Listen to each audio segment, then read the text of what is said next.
Hello दोस्तों, नमस्कार, welcome, स्वागत है आप सभी का। दोस्तों आज हम बात करने वाले हैं 23 फरवरी से बनने वाले सभी महत्वपूर्ण करंट अफेयर्स जो आपके आने वाले सभी एग्जाम के लिए बेहद महत्वपूर्ण होंगी। तो वीडियो को शुरू से लेकर अंत तक जरूर देखिएगा और जो भी क्वेश्चन आपसे पूछा जाए उसका जवाब कमेंट में जरूर दिया करिए, क्योंकि वो आपकी तैयारी को और बेहतर कर सकता है। और उसके अलावा जो जानकारी आपको बताई जाए उसे भी ध्यान से सुनिए और अपनी राय कमेंट में जरूर दें कि आपको और क्या इसमें सुधार चाहिए। चलिए स्टार्ट करते हैं अपनी वीडियो को। तो हमारे सामने पहला सवाल आ चुका है। पहला सवाल है, विश्व चिंतन दिवस हर साल किस दिन मनाया जाता है? वर्ल्ड थिंकिंग डे ये हर साल कब मनाया जाता है? 21 फरवरी, फरवरी का अंतिम मंगलवार, 22 फरवरी या फरवरी का तीसरा सोमवार। तो सही जवाब हो जाएगा ऑप्शन नंबर सी, यानी कि 22 फरवरी। तो 22 फरवरी को हम मनाते हैं वर्ल्ड थिंकिंग डे। ध्यान रखेंगे, वर्ल्ड थिंकिंग डे 22 फरवरी को दुनिया भर में सभी गर्ल स्काउट्स, गर्ल गाइड्स और अन्य गर्ल समूहों द्वारा प्रतिवर्ष मनाया जाता है। विश्व चिंतन दिवस 2022 का विषय हमारा विश्व हमारा समान भविष्य, यानी कि our future our equal future, इसे याद रखिएगा। ये इसकी थीम थी। इंपॉर्टेंट क्वेश्चन बन सकता है। बात करेंगे क्वेश्चन नंबर 2 की। तो किसको लुप्त प्राय हिमालयी जड़ी बूटियों के संरक्षण में अपना योगदान देने वाला पहला जैव विविधता पार्क मिला है? तो पहला जैव विविधता पार्क किस राज्य को मिला? हिमाचल प्रदेश, जम्मू कश्मीर, लद्दाख या फिर उत्तराखंड? तो सही जवाब है ऑप्शन नंबर ए, यानी कि हिमाचल प्रदेश। अब ध्यान रखेंगे इसे, हिमाचल प्रदेश को हिमालय जड़ी बूटियों के संरक्षण में अपना योगदान देने के लिए पहला जैव विविधता पार्क मिला है। यह पार्क मंडी की भूलाह घाटी में बनने के लिए तैयार है। 1 करोड़ रुपए की लागत से हिमाचल प्रदेश के वन विभाग के द्वारा राष्ट्रीय हिमालयी अध्ययन मिशन, जिसे हम NMHS कहते हैं, के तहत जैव विविधता पार्क की स्थापना की जाएगी। हिमाचल प्रदेश की राजधानी है शिमला, ग्रीष्मकालीन, धर्मशाला शीतकालीन। राज्यपाल हैं राजेंद्र अर्लेकर और मुख्यमंत्री हैं जयराम ठाकुर। तो ये बात आपको हिमाचल प्रदेश से याद रखनी है। चलिए बात करेंगे क्वेश्चन नंबर 3 की। क्वेश्चन नंबर 3 है हमारा, भारतीय वायुसेना इंडियन एयरफोर्स 2022 में वायुसेना स्टेशन जोधपुर में किस देश के साथ ईस्टर्न ब्रिज 6 अभ्यास में भाग ले रही है? तो ईस्टर्न ब्रिज 6 अभ्यास में कौन सा देश भाग ले रहा है? ओमान, फ्रांस, श्रीलंका या बांग्लादेश? तो 3 नंबर का हमारा सही जवाब है ऑप्शन नंबर ए, यानी कि ओमान। अब इसे याद रखिए दोस्तों, भारतीय वायुसेना IF और रॉयल एयरफोर्स ऑफ ओमान ने राजस्थान में वायुसेना स्टेशन जोधपुर में 21 से 25 फरवरी 2022 तक ईस्टर्न ब्रिज 6 नामक द्विपक्षीय हवाई अभ्यास का आयोजन किया है। यह इस अभ्यास का 6ठा संस्करण है। आप इसे याद रखें। ओमान की राजधानी है मस्कट और ओमान की मुद्रा है ओमानी रियाल। तो ये क्वेश्चन भी दोस्तों आपको याद रखना है और कमेंट में जवाब देना है, वर्तमान में भारतीय वायुसेना का प्रमुख कौन चल रहा है? चलिए बात करेंगे क्वेश्चन नंबर 4 की। तो कौन सी भारतीय दूरसंचार कंपनी वैश्विक CME-V6 अंडर सी केबल कंसोर्टियम में शामिल हो गई है? तो CME-V6 एक केबल सिस्टम है। इसमें कौन सी भारतीय दूरसंचार कंपनी शामिल हुई है? एयरटेल, BSNL, वोडाफोन आइडिया या फिर रिलायंस जियो? तो 4 नंबर का हमारा सही जवाब है ऑप्शन नंबर ए, यानी कि एयरटेल। याद रखेंगे दोस्तों, telecom operator Bharti Airtel limited ने घोषणा की है कि वह अपनी उच्च गति वाली नेटवर्क व्यवस्था या क्षमता को बढ़ाने के लिए समुद्र के नीचे केबल कंसोर्टियम में शामिल हो गया है। CME-V6 19,200 किलोमीटर का एक नेटवर्क है जो सिंगापुर से फ्रांस तक चलेगा। सिस्टम 2025 में लाइव होने वाला है। भारतीय एयरटेल की अगर हम बात करें तो इसके CEO हैं गोपाल विट्ठल, इसके संस्थापक थे सुनील भारती मित्तल जी और इसकी स्थापना 7 जुलाई 1995 में की गई थी। तो ये क्वेश्चन भी दोस्तों आपको याद रखना होगा। चलिए वेरी गुड, बात करते हैं नेक्स्ट क्वेश्चन 5 नंबर की। तो भारत की पहली जैव सुरक्षा स्तर 3 नियंत्रण मोबाइल प्रयोगशाला का उद्घाटन किस शहर में किया गया है?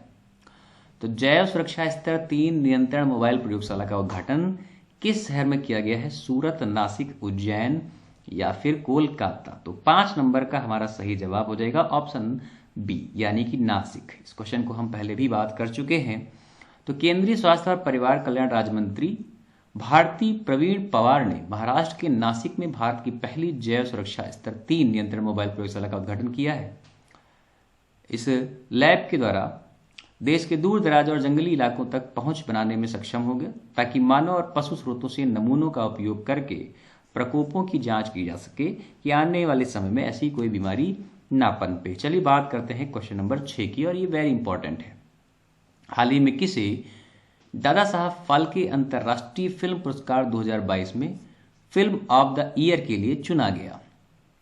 तो दादा साहब फाल्के अंतर्राष्ट्रीय अवार्ड 2022 में फिल्म ऑफ द ईयर के लिए किसे चुना गया है? अतरंगी रे, पुष्पा द राइज, सत्यमेव जयते 2 या फिर पगलेट? तो 6 नंबर का सही जवाब है ऑप्शन नंबर बी यानी कि पुष्पा द राइज। ध्यान रखेंगे, हाल ही में प्रतिष्ठित दादा साहब फाल्के अंतर्राष्ट्रीय पुरस्कार 2022 में दक्षिण भारत के सुपरस्टार अल्लू अर्जुन की blockbuster hit Pushpa the rise को फिल्म ऑफ द ईयर के लिए चुना गया है। इसके अलावा रणवीर सिंह को भारतीय क्रिकेट टीम की वर्ल्ड कप जीतने पर बनी फिल्म 83 के लिए बेस्ट एक्टर का अवार्ड दिया गया है। इसे याद रखेंगे, 1983 के वर्ल्ड कप की बात की गई है। चलिए याद रखें, कमेंट में आपको जवाब देना है कि इस फिल्म में रणवीर सिंह ने किस खिलाड़ी की भूमिका निभाई है। जवाब कमेंट में अवश्य दीजिएगा। चलिए बात करते हैं क्वेश्चन नंबर 7 की। तो भारत में अपतटीय पवन परियोजनाओं के संयुक्त विकास की संभावना तलाशने के लिए हाल ही में किस भारतीय विद्युत कंपनी ने जर्मनी स्थित RWE यानी कि रिन्यूएबल GmbH के साथ भागीदारी की है? तो ये किस भारतीय कंपनी ने किया है आपको बताना है। NTPC limited, Tata power, Adani power या फिर JSW एनर्जी? सही जवाब है हमारा ऑप्शन नंबर बी यानी कि टाटा पावर। इसे याद रखिएगा दोस्तों। बात करें टाटा पावर ने भारत में अपतटीय पवन परियोजनाओं के संयुक्त विकास की संभावना तलाशने के लिए जर्मनी स्थित RWE रिन्यूएबल GmbH के साथ संबंध बना लिए हैं। टाटा पावर के CEO हैं प्रवीर सिन्हा और पावर के मुख्यालय मुंबई महाराष्ट्र में आपको देखने को मिलता है। ये बात भी आपको याद रखना होगा दोस्तों। चलिए बढ़िया, क्वेश्चन नंबर 8 की बात करते हैं। तो भारतीय रेलवे ने भारत के पहले केबल स्टे रेल ब्रिज की झलक दी है, यह कहां स्थित है? तो भारत का पहला केबल स्टे रेल ब्रिज बनाया जा रहा है, ये कहां पर बनाया जाएगा? कर्नाटक, जम्मू कश्मीर, पश्चिम बंगाल या फिर हिमाचल प्रदेश? तो 8 नंबर का हमारा सही जवाब है ऑप्शन नंबर बी यानी कि जम्मू कश्मीर। इसे याद रखिएगा।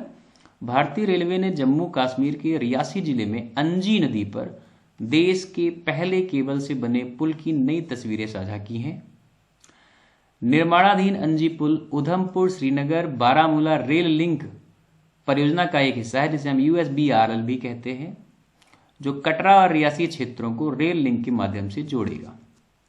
तो याद रखें, क्वेश्चन बहुत इंपॉर्टेंट है। किस नदी पर बन रहा है? अंजी नदी पर बन रहा है। चलिए बात करते हैं क्वेश्चन नंबर 9 की। तो अंतर्राष्ट्रीय ओलंपिक समिति IOC एथलीट आयोग ने निम्नलिखित में से किसे अपना अध्यक्ष चुना है? अंतर्राष्ट्रीय ओलंपिक समिति IOC एथलीट आयोग ने निम्नलिखित में से किसे अपना अध्यक्ष चुना? मिशेल ली, सारा वाकर, सेओंग मिन रयू, एम्मा तेरहो? 9 नंबर की बात है। जवाब आपका ऑप्शन नंबर डी सही हो जाएगा। तो इन्हें अंतर्राष्ट्रीय ओलंपिक समिति के अध्यक्ष के रूप में चुना गया है। अब आइए देख लेते हैं इसके बारे में।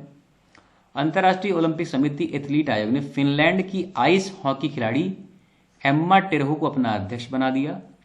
कोरिया गणराज्य के टेबल टेनिस खिलाड़ी सेओंग मिन रयू को अपना पहला उपाध्यक्ष चुना है।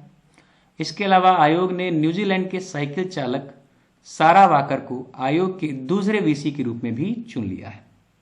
अब बात यहां पर हो रही है अंतर्राष्ट्रीय ओलंपिक समिति की। तो इसकी स्थापना 1894 में हुई थी। मुख्यालय इसका लुजाने स्विट्जरलैंड पड़ता है। राष्ट्रीय ओलंपिक समिति के अध्यक्ष हैं थॉमस वॉच। इसे ध्यान रखिएगा दोस्तों। बात करते हैं क्वेश्चन नंबर 10 की।